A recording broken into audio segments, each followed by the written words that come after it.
Welcome back to the Self-Care Creative Podcast, a show where I discuss everything from mental health over personal growth to creative struggles. I'm Ray, and I hope you will join me while I go down rabbit holes and interview other creatives on here. Follow and review the podcast to support the show, and let's get into today's episode.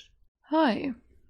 Today we're talking about something that's a little bit more personal, especially personal to me, because I wanted to have more voices on this topic out there, because this is a topic that not a lot of people openly talk about a lot, and it is dropping out of school because of your mental health, which I did twice. If you've been listening to my podcast for a while, and if you listen to the first episode especially, you will know that I had anxiety disorder for a long time, and it was not a nice experience to say the least.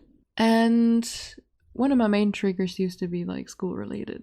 To this day, I don't fully know what it was about school and school buildings and like school environment that triggered me, but it was like almost impossible for me to like be at school without anxiety. And there's a video of me in German on my German YouTube channel from like back then, where like tell my anxiety story after I dropped out the first time. I don't know if I already dropped out the second time at that point, but long story short, I collapsed in front of my school. And then like for half a year I had barely any problems with going to school, or I didn't really have anxiety. I just had anxiety like symptoms right after I collapsed for a couple of weeks, but I didn't know it was anxiety. Then like half a year everything was fine, and then I almost collapsed again, and that was kind of concerning. So we went to like the hospital. I was in the hospital for a week. They didn't find anything. They suggested it was anxiety disorder.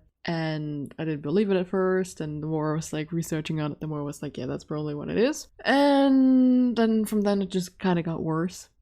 Sometimes when you give stuff a name, you're kind of uncovering it. Definitely was the case in this moment. So 2014, I think it was kind of my hell year. Like it was not a good time for me. I had like over 50 days missing that school year, but I still finished that year. It was like 9th grade, I think. And like if you finish 9th grade in Germany, you can technically already do a lot of stuff. Like you can get an apprenticeship and stuff like that. But I didn't want to do that. I wanted to like do 10th grade on top. And like during the end of like the 9th grade, I started to like kind of feel better, but to do the 10th grade at the same school in like my city, they said I would have needed to repeat the 9th grade even though I already graduated that, because I don't know, that has something to do with like missing days, like too many days, whatever. So I had to switch school, and I didn't really have anxiety problems for the first run of my 10th grade, but I had burnout. I mean, I know now that it was burnout. I could only like be at school for like 2 or 3 days a week, and then I didn't have any energy left in me to do anything. And that was also the year someone like very close to me in my family was diagnosed with cancer, so my mental health went downhill from there. And I think that's when I decided, like around that time was when I decided to like that I need a break, that I need to like heal. And the school was very understanding of that, and like I dropped out of school 10th grade first time, and then I took like the complete next school year off and did a lot of like self like just finding myself a little bit more, trying to stabilize myself, going to therapy, stuff like that. And I was really feeling better. Like I could like handle anxious situations better, everything like that. Like I built a lot of coping skills in that time that I still use to this day. And then I tried a second time to do 10th grade, and you can do it a second time in Germany by like doing it in 2 years. So I would have needed to do 2 years to get the same degree, whatever. But 6 weeks in, I felt so bad on like a stress level that I collapsed again out of stress. And I know now that you can actually like collapse, like faint out of like stress and stuff like that. But I took that as a sign for my body to just stop, like to just stop doing that.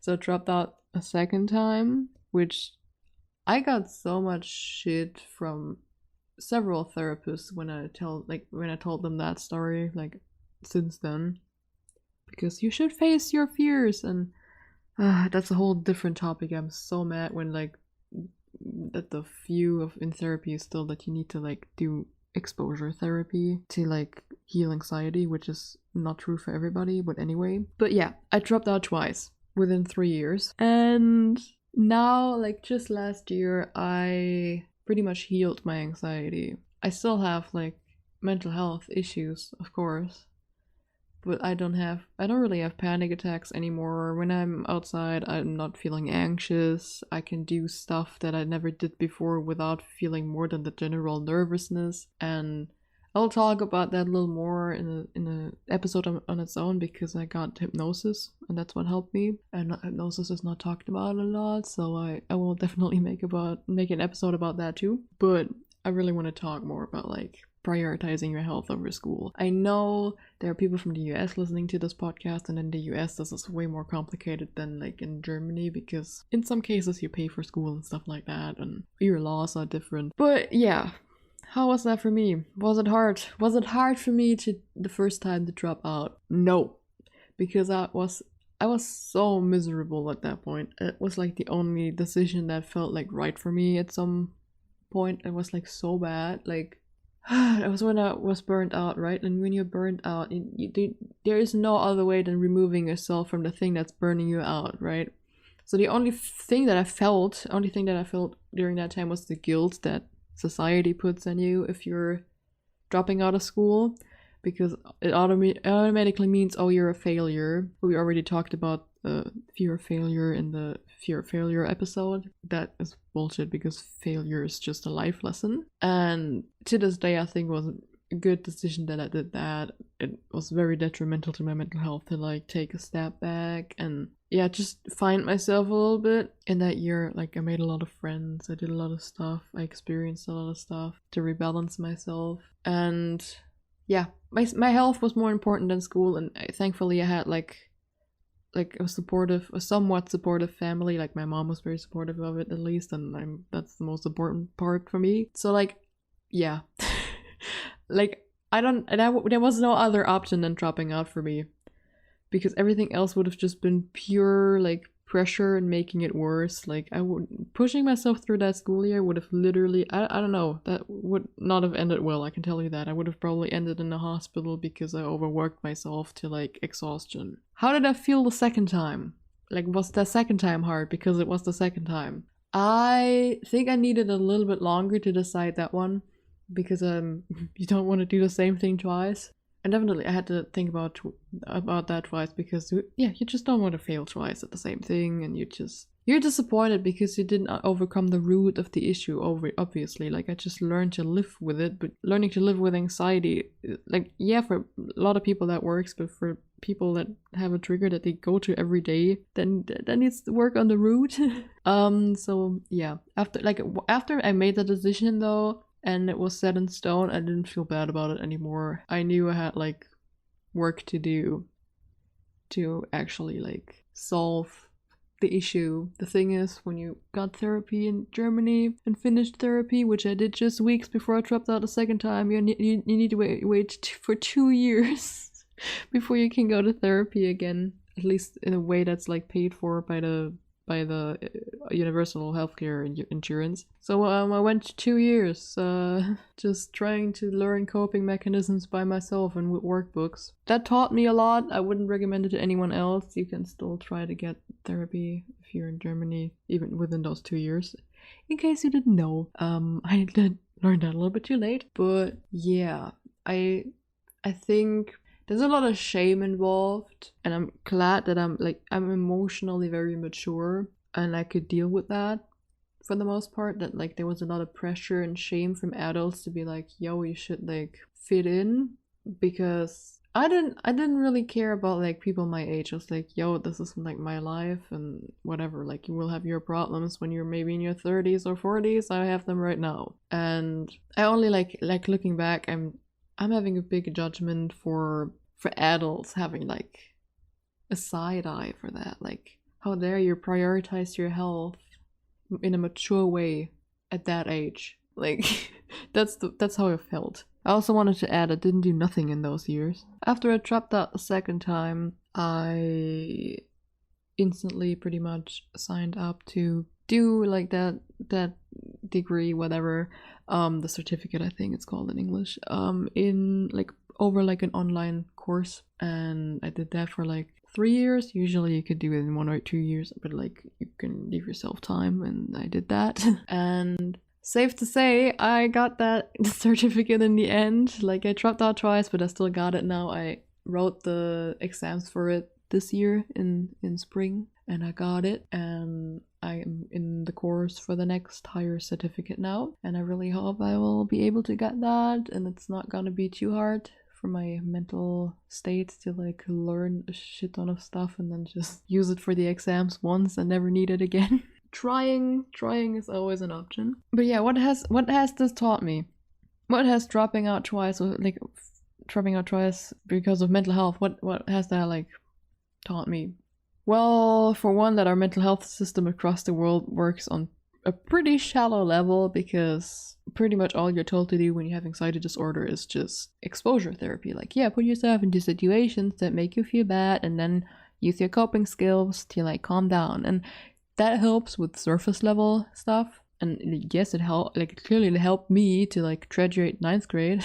But like if you don't go deeper into the root issue, that is not helpful. And what it also taught me, now that I learned more and I read more on like trauma and stuff like that, a lot of people don't have anxiety disorder or depression. They have PTSD from their childhood, or CPTSD, that is not like understood well by most psychologists and therapists lately, sadly, you know what I mean. So a lot of people just get like a diagnosis of like, yeah, you have this, you have that, like you have depression, you have anxiety, and here's how to deal just with that. When in fact, usually that stuff is like a comorbid illness, disorder, whatever. Usually the problem lies deeper. Either someone has like ADHD without knowing it, or they have PTSD without knowing it. Like a lot of anxiety disorder comes from like childhood trauma that we are not aware of, and other trauma that is not considered shock trauma. Like even like people that are in the therapist sector and get a degree in this stuff still think very shallow about all this stuff. They don't think about trauma deeper than like, oh yeah, you experienced physical or sexual violence. For some people, it's that stuff doesn't include like more like subtle emotional abuse.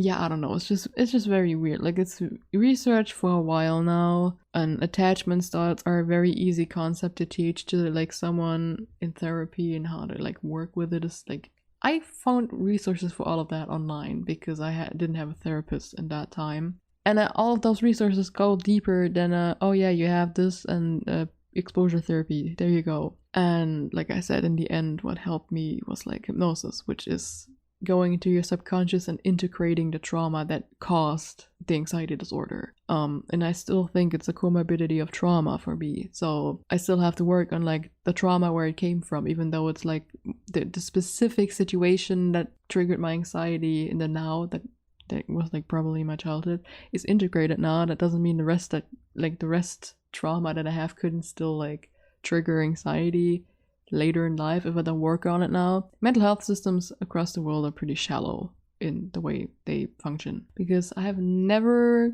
gotten an assessment for PTSD, CPTSD, whatever you want to call it. I never got an assessment for ADHD, even though like the biggest comorbidity, like one of the biggest at least, for like girls having ADHD is anxiety disorder, like having that as a comorbid problem. It just shows again how like the healthcare field is kind of a little bit sexist, because yeah, as soon as it's like a thing that happens mostly to women, it's not tested enough, which is, I don't know, that's just depressing to think about. People that have complex PTSD usually like are like domestic abuse people, like that were abused like that, or manipulated, or experienced sexual violence, or like, you know, people that had a really fucked up childhood. And I'm not saying that it's just women, but like we all can agree on the freaking statistics that, for examples, like domestic and sexual violence mostly happens to women, at least on a very severe level. where they then get help and stuff like that. And that is a problem that is underserved in therapy, in like acknowledgement that it is trauma. Everyone knows that it is, but nobody searches for it. Like if they see another like disorder, like I don't know. I wish someone had like looked at me as a literal teen. I was like 14 when I was like diagnosed, more or less, and nobody looked deeper into that. Like, yeah, you have anxiety disorder, and like I heard recently, like someone describe it as like the anxiety disorder is the new hysteria. Like women get told that the problem that they have is psychosomatic, it's anxiety. Like that's more and more common, and it's depressing to hear that from other people, because I know now, I don't have a black on white, but just going based on what the literal criteria for like PTSD is in the ICD, and what do you call that, like the suggested criteria for developmental trauma is in the back of the book, The Body Keeps the Score. He suggests like a diagnostic key for developmental trauma. The fact that I match both of those descriptions, I'm sorry, but I don't really need someone else to diagnose me when I like literally fit the entire diagnostic key. Like, yes, of course you should still get a diagnosis, but like I said, like I couldn't go to a therapist for 2 years because of the weird ass laws with that. I don't know if it's laws, but it's rules. And I just now am finding like a therapist again, like recently found one. So, and that one is not even like one that got like a 10-year degree. So that's like a different level of therapy, and they can't do the same stuff that like a fully 10-year degree therapist can do. Whatever. All I'm saying is the mental health system is very fucking shallow. Like, my god, like it's so obvious that I have trauma, especially the developmental trauma is kind of obvious. If you knew like the story that I tell in the first like session to a therapist, you like, now that I read books about trauma and about anxiety and about all that stuff, I would be so aware if someone came into like my space online or offline and would tell me about their life, and that would include a story similar to mine, that I would be like, yo, you might have like developmental trauma. I don't know how that's so easy to ignore for so many people, because the diagnosis for anxiety disorder is just easier apparently. I don't know, but like it's so obvious to everyone listening, even without knowing a shit ton of stuff about psychology, that exposure therapy for anxiety is having a completely different impact than exposure therapy for PTSD. Like, that makes sense, right? Like, I don't have to explain. I don't want to explain it to you like you're a child listening right now, but like, re-experiencing trauma is a thing, and that's not good. That's only destabilizing a person, versus that person has like anxiety of something, and you can work with that. It's the fear of fear. You can work with that with coping skills, but I still think exposure therapy rarely helps unless it's a specific phobia. The fact that anxiety is not treated like PTSD is kind of weird, because PTSD is an anxiety disorder still. Like, it counts under anxiety disorders. And those two are treated completely different, even though anxiety disorder, or like generalized anxiety disorder at least, is like just a very like light form of PTSD if you take it like if you vaguely describe it. So both can come from trauma. Like, anxiety disorder doesn't come out of nowhere. That has to have like a root somewhere, and like the fact that it's never like looked at and looked into, I find that very problematic. You can't just say to everyone, yeah, do exposure therapy, like do the stuff that you're afraid of. Yes, that helps when you get help in time, but most people have to wait for 6 months to get therapy, and in that time the anxiety disorder stabilized itself in the body.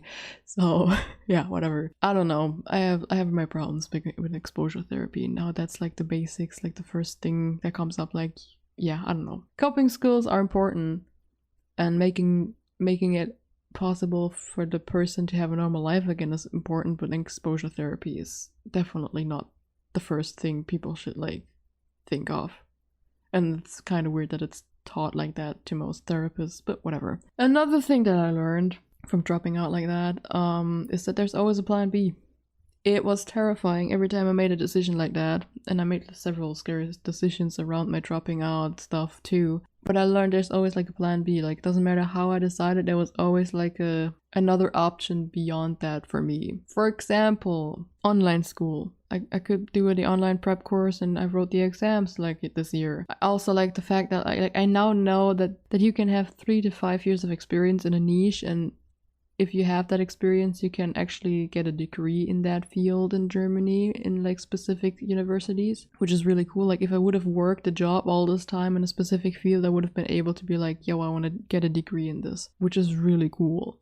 Like stuff like that. Like there's, at least in Germany, there's always like a plan B when it comes to stuff. Like sometimes it's really hard to find the plan B, but most of the time there is one right in front of you if you look hard enough. Yeah, the bottom line is just you'll survive stuff like that. Like you will survive prioritizing your health. I don't know if you will survive not prioritizing your health, if I'm being honest. Like I know if I made some different decisions that I definitely would have catapulted myself into very deep depression, honestly. And I don't know if I would have ever come out of that. So not prioritizing your health is not an option in my opinion. And prioritizing your health will always end up with a plan B. You will survive it if you prioritize getting better. Any decision not in line with the normal that the society around you determined as normal is still survivable. Yeah. The only thing that you will have to deal with a lot later on is like comparing yourself to others, but like that's somewhat easy to like cope with by just learning self-acceptance and that your path is different from other people's path. And like I said in earlier episodes, making your own definition of happiness, writing it down, and the same thing with success and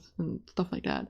Like knowing your own perimeters. Yeah, perimeters for like success and happiness helps with that a lot. So like that's like a small side effect of having a different life than normal. And I don't know, it's just, I think it's great just knowing you had your own life lessons that other people might never have, or they will have it way later in life, that they struggle with something like mental health issues or a hard decision like that, and you already did it once. And yeah, I don't know, it's really not that bad, especially if you still like learning, even with mental illness. I know I still like learning, and like to this day I still learn new stuff, and that will also help me get like jobs and stuff like that.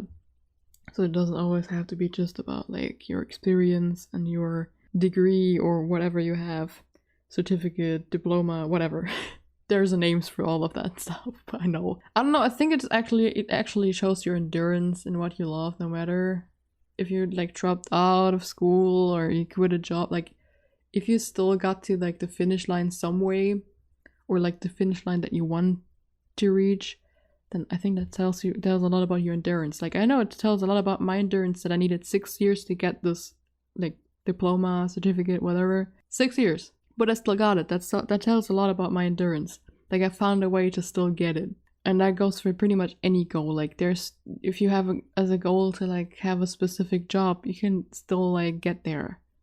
Is it gonna be hard? Yes, because we don't live in a meritocracy, even though people tell you, yeah, if you work hard, you will reach it. That's not how it works. Meritocracy is a myth, but you can still find your ways to get to like your goal in most cases when it comes to like jobs or school, like certificates, anything like that. The only thing it will do is like maybe put you a couple years back, but like yeah, most of the time when you decide for your health, you will heal faster, so you're like maybe put back like a couple years, but you will still get there. Like especially when it comes to school stuff. And when it comes to like jobs, I don't know, I think it really depends on the niche, of course, like which field you're in, but I'd rather be happy than in a miserable job, for example. And lastly, I wanted to like read what I wrote down for like in the notes of this episode, because I think what I said was pretty on point. Don't think whatever path you choose doesn't have an impact on your wisdom and growth. Don't ever think that it doesn't affect other people. You could be the most unsuccessful person in your mind, but you still have influenced someone to do something that's right for them or change their mind on a topic. And don't ever think you're unnormal decisions don't have a positive impact in the world. I know that I give a lot of my friends and gave a lot of my friends a lot of strength by leading by example, by like prioritizing my health, by leading by example, by taking care of myself, by leading by example and talking about my mental health publicly. Like I shared my mental health journey on YouTube and on Instagram, and I know I impacted people with that. Like being open about struggles and having a different decision than most people have in life gives you a certain type of like growth and a certain type of like impact that you give like other people. Like I don't know how many times people came to me to ask about mental health questions and I could answer them for them, and I gave them like hope for something, or I calmed them down by sharing the information that I had. So don't ever think any of your decisions are bad decisions. They're always a learning experience and they will come in handy sooner or later. Almost every 30, 40-year-old will tell you that. Like everything you ever like learned is not going unnoticed. You will need it at some point in some way later in life with some relationship or friendship. So yeah, don't ever think your unnormal decisions don't make a positive impact in the world. And that was today's episode. I really, really enjoy talking about this because I rarely get to talk about this because it's just not something that you throw out in like real life situations a lot. This is like more of a catchy thing that I say online. So yeah, I dropped out of school twice and I'm still here. But yeah, I hope that I could give you some solace by listening to someone else having a couple things that were not that normal happen in life but still made it through. Let me know on my social medias if you want to hear my hypnosis story. Check out the show notes. Follow this podcast if you haven't already followed the podcast. Rate the podcast if you haven't already rated the podcast. And yeah, stay safe, self-care, and we'll hear each other next week. Bye!